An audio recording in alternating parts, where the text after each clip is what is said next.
Good morning, crap to cream, up in the shed. Welcome to my latest nightmare. So I'm fitting extractors, so we'll just go with the extractors first as part of the whole exhaust thing. So the extractors, right, so this is the left hand side of the engine looking from the back. Okay, so the extractor's now fitted. However, to get that in, I had to let the dipstick go. There's dipstick here. I had to take that out and take the dipstick mount or the dipstick tube out of the block. And also I had to let go the engine mount, which is down there. I had to let that go and jack the engine up as far as it would go. Now I think this is partly due to the clutch slave cylinder down there, I think, because the exhaust wouldn't go past that. So if you've got an automatic, it might be different, it might work a little bit better. Also, the last bolt on the right hand side, the one that you can't see behind the pipe, if you don't tighten that up as you pull the extractor in, then the bolt gets jammed and you can't turn it, and it damages the thread, as I found out. So I had to re-tap that thread, and yeah, it's tightening up and it's all good now. However, yeah, that was a bit of fun. Then we move to the other side. So the other side comes with a starter motor and a load of cables. So the cables all end up being pretty close to the manifold. So you'll see that the live one from the live cable from the battery has been disconnected. That's because I can't get the extractor in with that connected. So presently I am now looking for some heat shielding for the necessary cabling. Didn't have to let the didn't have to let the engine mount go on this side, that it just sort of fell in. However, I am now in the process of, well, I've wrapped the exhaust manifold now. First time I've done wrapping, and I have heard that wrapping can cause cracking. I'm not sure if that's just in stainless steel or carbon steel, but anyway, it's wrapped now, so that's ready to go in.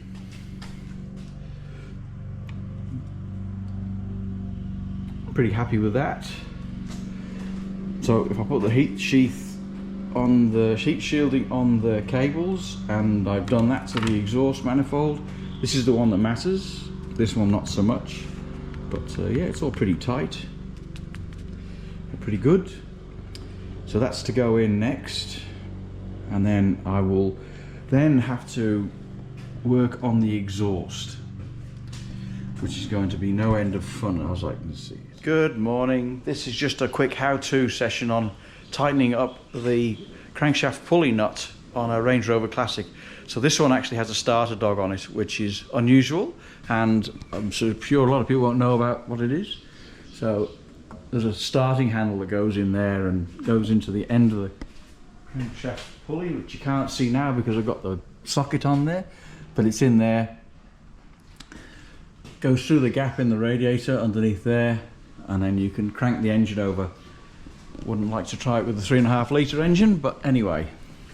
So what I do to tighten this up right is, to tighten the pulley nut up, is I remove this cover, which is usually on the front of the gearbox, held on by lots of little screws. It can be a tin plate, or in this case it's an aluminium casting.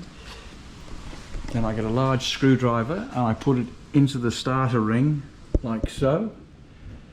I'm sure you can see there where it goes into one of the teeth on the upside of the, which the direction that you're tightening up on. And you put your socket on there together with your torque wrench, and on the Range Rover Classic it's between 140 and 160 foot-pounds, so I've done it to 150, so go for middle for diddle, and then you just pull on this, and then that magically tightens up and you hear it click. There you go. That's it. Torque to 140, 150 foot-pounds. Take the screwdriver out, no damage done. easy peasy, which is a lot more than can be said for the exhaust, which is proving to be a continuing nightmare. So I've had to get the exhaust pipe now. I've had to get these enlarged and to go onto the extractor. So this fits nicely onto the extractor now.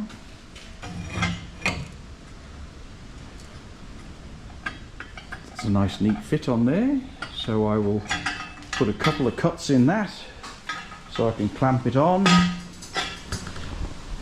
And yeah, but then when I put that manifold on, it's going to come on, like this one comes to here, and then this one's going to come in through to here, and then it's got to come in and drop down before it hits this. And at the moment, right, I'm now waiting for some heat-proof tubing to go over the top of the live cable and to try and encase this little lot here to save it getting overheated. Not very bright up there, sorry about that. Forgot to take the torch with me. But anyway, there you go. So that's where I'm up to right now. And then when I get the heat-proof tubing or whatever comes first, I will continue on. Good morning. So it's raining outside and it's a bit chilly. So I have decided to, well, I've cleaned the gutters on the shed because of the rain and the rain coming in the shed, which is not desirable. So I've now done that, and I'm going to take the rear axle hub assembly apart on my Range Rover Classic. So I did a little bit of a starter for 10, which was the removal of the bolts that hold the half shaft on. So the half shaft's ready to come out, and I'll be then go through the rest with you. So the day started off well when I undid the screw that holds the brake pipe on to the rear axle. So this bolt snapped, so I've had to re-tap that. So I've done that 6mm, got a new bolt and a new P-clip because the one was in the best condition. So that was a good start to the day, so that snapped. So I'll now undo the rest of the bolts that hold it all together. Hopefully this will just happen.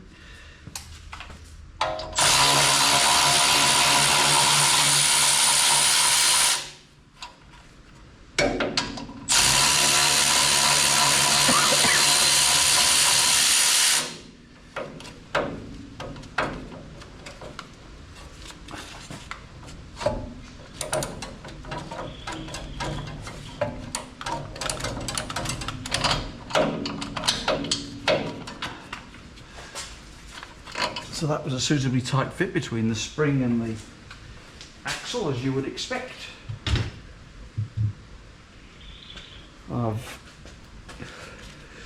pull the rear split pins out. So I'll take the half shaft out first, I think. Alright. And the other thing is, make sure you've got enough room between the axle and the side of your shed to get the axle out. Otherwise that'll be a tad embarrassing. Put a bit of cloth over the end of that to protect that when I've finished doing this bit. Might have been an idea to take the brake pads out before letting the caliper go. Anyway, it is what it is. And put your hand over the top so the springy bit doesn't fly off into the abyss. And take the pads out.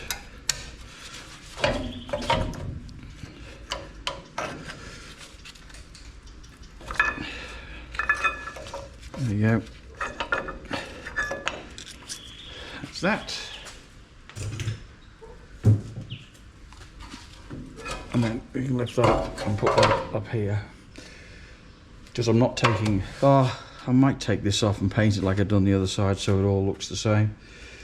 And then we find where the tab washer is, and I then move the tab washer back. And find a suitably blunt chisel, because you don't want to break the tab washer if you can help it.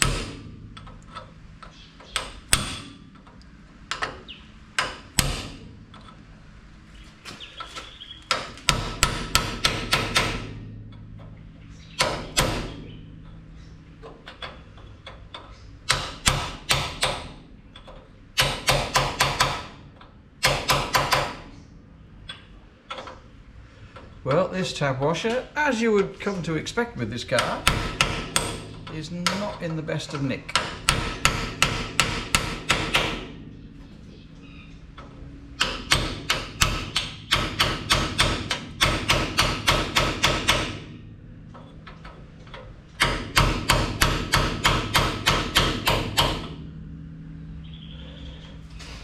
Oh, woe is me.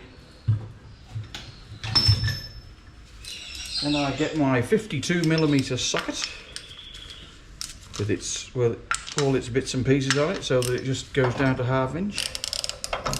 And I put that on there, and then I unscrew that, which is really, really tight.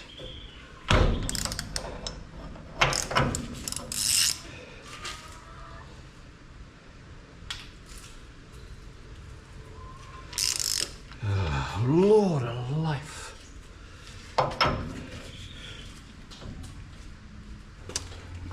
Okay, just hang on a second while I went for something a tad larger. Now it won't. Now it won't fight. Ooh, told you.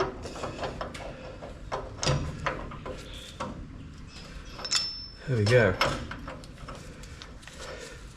Yeah, had to get the big bertha out for that one.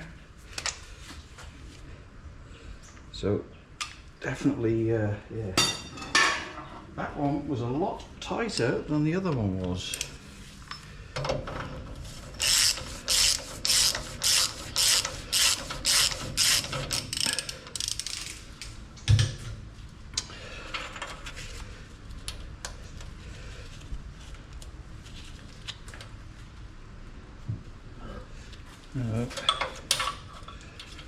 And that tab washer should just pull straight off, even though it's bent over, because it just will. This one should be loose. There you go. So that one's loose.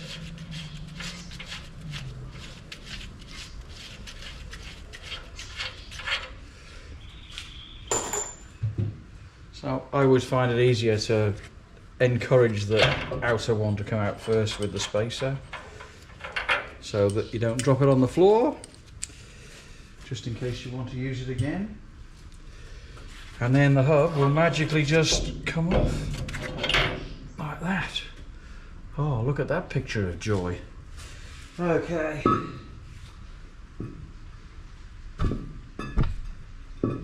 I will finish recording now, because that's off. And then I will look at I'll be removing this and then putting a new seal on that, even though it hasn't been leaking. Good cobwebs on here, nice to see that it's been used. Then I'll take this off and I'll paint that. I'm not going to paint that because I didn't paint the other side. I think that's about it for this little segment. And then I'll do another segment on another video, because this has got other bits in front of it. I'll do that later on when I'm putting it back together again. All right, so we'll say thanks for the comments, thanks for the likes, please subscribe, feel free to do so. There's over 200 videos of various bits and pieces that I've done on MGs and now the Range Rover, so please enjoy, and I'll say bye for now.